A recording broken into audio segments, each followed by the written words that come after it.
Assalomu alaykum Otabek Muhammadaliyevich. Biz bugun shu MMA polvonlari dunyoga tanilgan sportchilar nomidan hammamiz yig'ilib sizga murojaat qilyapmiz.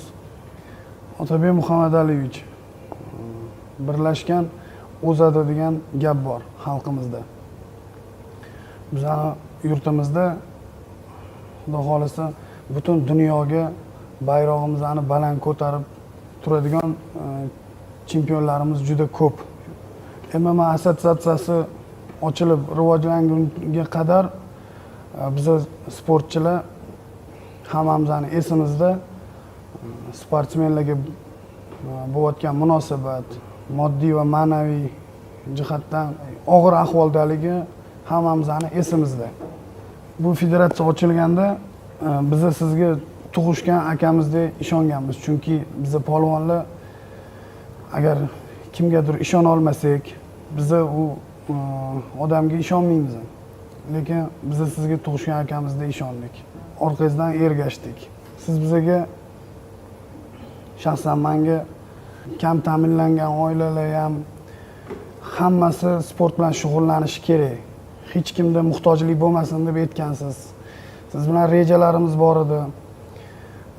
Har bitta viloyatda, har shaharda bepul sport komplekslar qurish rejalarimiz bor edi.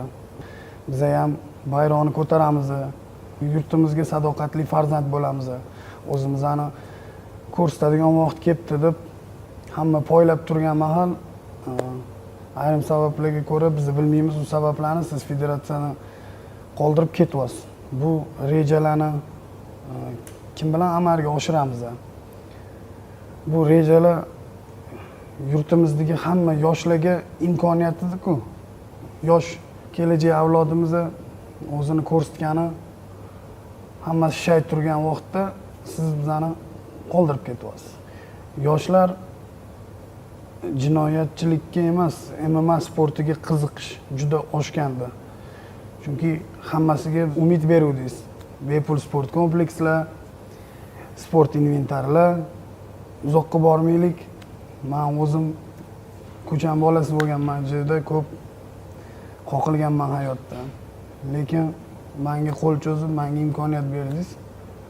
Siz bilan tanishdim, vatanga sadoqatli farzandligingizni ko'rdim, sizdan o'rnak oldim. Shu o'rnakni qolgan yoshlarga ko'rsatdim. Sizga havas qilib, vatanga fidoyi bo'lib yashashga harakat qilyapman. Shu yerda yig'ilgan mana hamma MMA polvonlari sizga havas qilib, shu MMA sportiga yig'ilganmiz. Sizga ishonib MMA ga jamlandik. Biz sizga ishonib, sizga suyanib, yurtboshimiz, prezidentimiz yangi O'zbekiston barpo etishlarida ularga yordamchi bo'lishga bel bog'laganmiz. Ozgina bo'lsa ham hissamizni qo'shsak deymiz.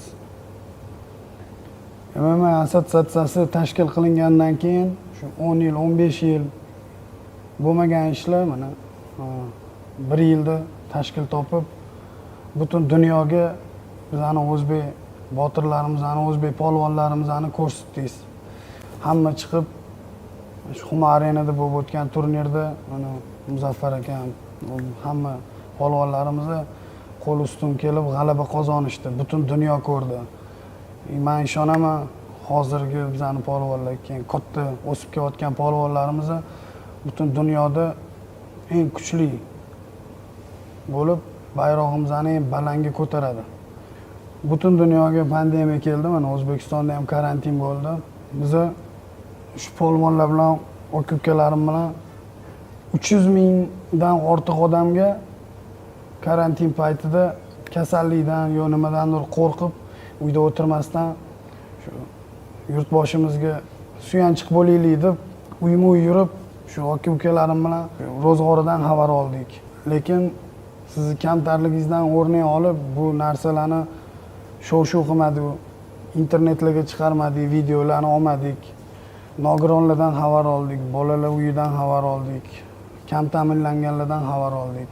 Yurtboshimiz aytganlaridek hech kim yurtimizda bee'tibor qolmadi. Biz siz bilan uzoq yo'lga chiqqanmiz. Rejalarimizni qanchasi hali amalga oshmagan. Yo'l yarimida yo'ldosh ayrilmaydi. Bugun maqsad yo'lida bo'linish emas, birlashishimiz kerak. Otabek Muhammadaliyevich, minglab MMA sportchilari nomidan biz sizdan MMA rahbarligiga qaytishingizni iltimos qilib so'raymiz. Otabek aka, bizdan xafa bo'lmang. MMA assotsiatsiyasi rahbarligiga qaytmasangiz, biz MMAdan ketamiz. MMA bugun sizga muhtoj. Nafaqat bu bolalar hammasi sportda o'zini ko'rsatishi, siz MMAga qaytishingiz kerak aka. Assalomu alaykum. Avvallari MMA sporti O'zbekistonda rivojlanmagan edi. Biz bunga sizni sharafingiz orqali erishdik. MMA assotsiatsiyasi ochildi. Oldilari chet davlatda sponsorlar pul tikib bizani jangga olib chiqardi, musobaqalarga chiqardi, O'zbekiston bayrog'ini ko'tarish uchun harakat qilardik. Mana endi bizda MMA assotsiatsiyasi bor. Biz endi O'zbekiston sha'ni uchun, O'zbekiston bayrog'ini ko'tarish uchun jahon arenalarga chiqamiz. Bizga siz katta motivatsiya bo'ldingiz. Barcha sportchilarimizga motivatsiya bo'ldingiz.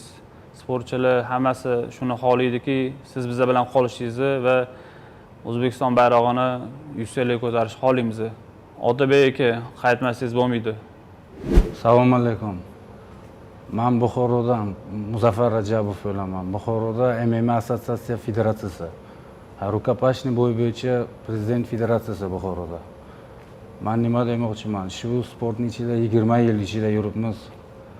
Ana 1 yil oldin MMA assotsiatsiyasi ochdi bizga.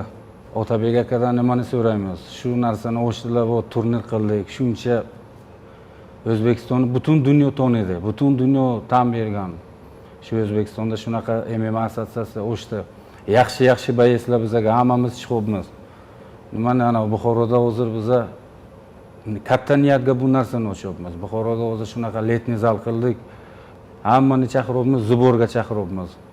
Katta niyatlar bilan Otabek aka sizdan so'raymiz. Yaxshi niyat bilan oldik.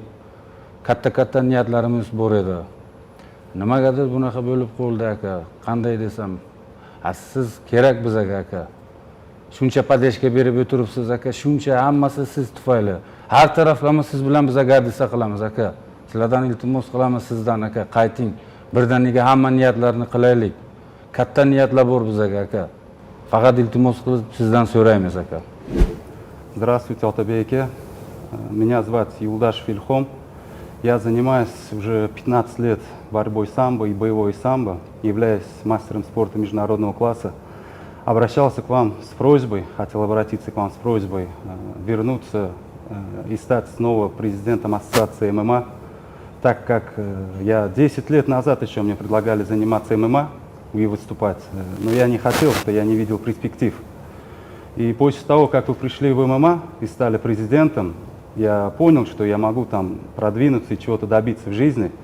И после вашего прихода я решил за 10 лет все-таки выступить и дебютировать в ММА. И моя просьба ради нашего будущего, ради будущего ММА Узбекистана, пожалуйста, вернитесь. Мы вас просим от всех спортсменов, лично от меня. Я хотел бы дебютировать в ММА только под вашим руководством. Прошу вас, возвращайтесь. Мы ждем вас. Спасибо большое. Assalomu alaykum. Men Humoy Ibragimov. 8 yildan buyon o'z faoliyatimni Turkiya davlatida olib boraman. Hozir mana O'zbekistonda MMA assotsiatsiyasi ochilgandan keyin O'zbekistonga vatanimizga qaytishga qaror qildik. Otabek Umarov boshchiligida turnirlar o'tkazildi. Ko'p e'tibor berildi MMA sportiga. Shu sababli biz qaytdik O'zbekistonga. Bizning niyatimiz, bizning maqsadlarimiz bor. Otabek aka, iltimos qayting. O'z maqsadimizga baravar yetishaylik. Biz sportchilar sizga ishonib, sizni ishonchingizni oqlash uchun qaytib kelganmiz. Birgalikda hamma maqsadimizga yetishaylik. Iltimos qayting Otabek aka. Assalomu alaykum Otabek aka. Biza 10 yildan beri MMA sportida urushamiz. Assotsiatsiya yo'qligida bayroq ko'tarishimizga ham bizga juda qiyinchiliklar bo'lardi. Siz assotsiatsiyani ochganingizdan keyin bizda umidlarimiz yana ham katta bo'lgan edi. Hozir siz ketib hamma MMAchilar tushkunlikda. iltimos qilaman, hamma MMAchi sportchilar nomidan bizga keraksiz, qayting. Yana demoqchi edim, boshlangan birga boshladik, oxirigacha ham birga borish kerak. Hozir siz ketsangiz, hamma sportsmenlar nomidan aytmoqchiman. Menimcha ruhiyati tushib qoladi. Bizga unaqa ruhiyat tushmas, nabarot dalda bo'ladigan bir boshliq kerak. Чтобы bayrog'imizni не только o'zimizda, hamma joyda ko'tarib yaxshi yuksak natijalarga erishishimiz kerak-da. Shuning uchun bizga Otabekka qaytishingizni so'raymiz. Assalomu alaykum Otabek aka. Biza havaskor sportchilar, yosh sportchilar va professional sportchilar oldimizga ulkan 5 yil, 10 yil ulkan maqsadlar qo'yganmiz. O'sha maqsadlarga siz bilan yelkama-yelka turib, jahon arenalarida O'zbekistonning qanaqa kuchga egaligini ko'rsatib qo'yish bizning dilimiz, orzuyimiz. Siz bizga keraksiz, moddiy va ma'naviy siz bizga dalda bo'lasiz. Iltimos MMA ga qayting. Sizni bu MMA dan ketishingiz yosh umidli sportchilarni ruhiyatini tushirib qo'yadi. Iltimos siz bizga keraksiz, MMA ga qayting. Здравствуйте, Атабек Мухаммадалиевич. Меня зовут Жувакин Самир. Пока что я начинающий боец. В Узбекистане многие бойцы благодаря вам вышли из тени, вышли на новый уровень.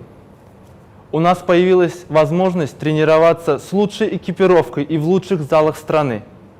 Благодаря вам многие бойцы были смотивированы, начинающие такие же, как и я. Мы в вас поверили. Не покидайте нас, пожалуйста. Мы не представляем без вас роста ММА такими темпами, какими видим сейчас. Спасибо большое.